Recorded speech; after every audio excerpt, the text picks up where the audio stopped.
Le passage d'Hébreux 11.8 illustre l'obéissance de la foi. C'est par la foi qu'Abraham obéit à l'appel de Dieu. Il partit sans savoir où il allait. C'est une obéissance aveugle. La foi ne fait pas appel aux évidences extérieures. Elle n'y pense même pas. Dieu a parlé, ce qu'il a dit est vivant. C'est une révélation dans l'esprit. Ce qui a été déposé est vivant et écrit par la voix de Dieu. La vie rend témoignage à la foi. Dieu avait dit à Abraham qu'il devait aller dans un pays qu'il lui montrerait. Genèse 12.1. Il partit sans savoir où il allait. La question qui s'élève, comme sut-il la direction qu'il avait à prendre? Cela fut par une connaissance intuitive dans son esprit.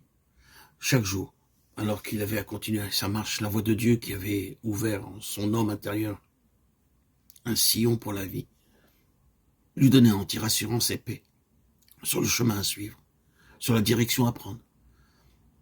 Ce fut aussi par un nouveau mouvement de l'esprit que la voix de Dieu lui révéla le pays de la promesse. Genèse 12.7. L'obéissance de la foi applique un abandon sans réserve de notre vie à Dieu, lui laissant toute liberté et responsabilité sans aucun souci de ce qui pourrait survenir. La succession de toutes les phases du plan de Dieu pour notre vie et notre place dans son plan demande la foi et l'obéissance de la foi. Dieu se révèle à ceux qui ont un cœur entier, à ceux qui croient. Paul est suffisamment explicite dans son exposé concernant les choses de l'esprit, 1 Corinthiens 2, 9 et 2, 14. Elles ne sont accessibles ni au sens ni à l'intelligence. Ces choses, dit-il, Dieu nous les a révélées par l'esprit. De même, personne ne connaît ce qui concerne Dieu si ce n'est l'esprit de Dieu. Pourquoi avons-nous reçu l'esprit sinon pour connaître les choses que Dieu nous a données par sa grâce, 1 Corinthiens 2, 12, 1 Corinthiens 2, 10. Et ce mot connaître sous-entend toujours quelque chose que nous avons à expérimenter.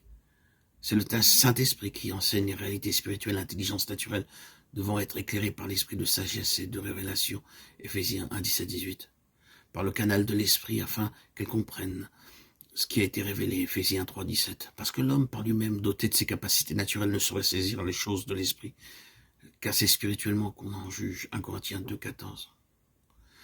Dieu n'a jamais contraint personne à croire. Si nous voulons devenir des gens de foi et connaître le Dieu vivant, Dieu, par son esprit, doit nous posséder pour lui-même, être entièrement à lui, sans limitation, sans aucune réserve.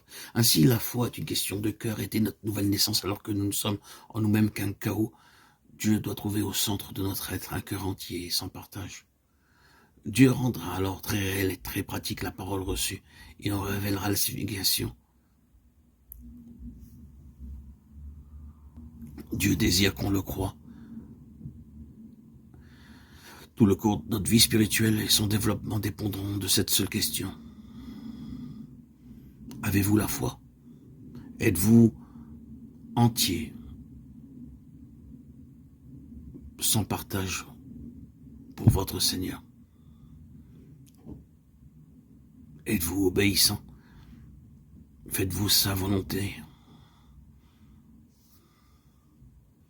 d'un cœur entier?